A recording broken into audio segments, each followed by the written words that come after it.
I looked at crime numbers in Chicago. They're through the roof. And I have a governor who stands up every day and tells us how wonderful Chicago is. Just a lie. It's like a con job. We're restoring law and order in our country. We're restoring it here, but we're restoring it right now. We're in Memphis. We're going to Chicago. We're going to other cities. Many governors are asking us to, including Democrats are trying to ask. I don't know what the big problem is. If I were a Democrat governor, I'd be saying, whatever you can do to get crime down, I'll take anybody. You can bring them in I don't care who it is. A lot of people said that. They interviewed women, these beautiful women in Chicago, black women with a MAGA hat, a red hat. They said, we don't care who he brings in here, but this place is really dangerous. We just want crime to stop. It's true. They're wearing fatigues. They're carrying long guns, automatic weapons. They're coming to downtown Chicago, Michigan Avenue. What is the purpose of that? It's all a show. Some Republicans, they don't like to talk about it publicly, but privately, there's real concern on their part about what this means, this overreach of the federal government and how it is that we can protect.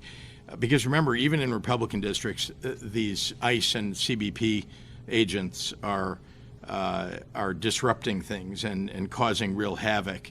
And so they understand what this means, and they can project. I don't know what's going on with Republicans in Congress, but some folks anyway, Republicans that I've talked to, can project forward and imagine, what if the tables were turned?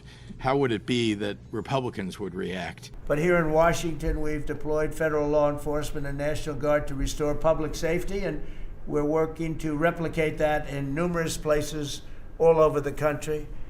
And we have a very powerful military. We have a very powerful National Guard. I want to thank the governor of Texas, who has been, as usual, great. Governor Abbott, he gave us 400 troops without even a question.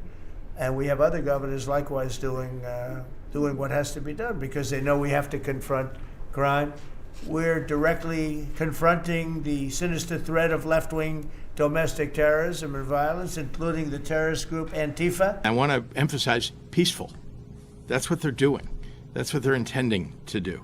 And at least so far in the city of Chicago, in the state of Illinois, those protests really have been, I think, for the most part, admirable. And they're taking one instance of tear gas being fired by CBP or ICE into a group of people, often unprovoked, and then making it look at, well, there's smoke and there are people running around and that's mayhem on the ground, and that's going to be the excuse to send troops in, or that's going to be the excuse to do more than they're already doing. They're saying that it's about protecting a facility.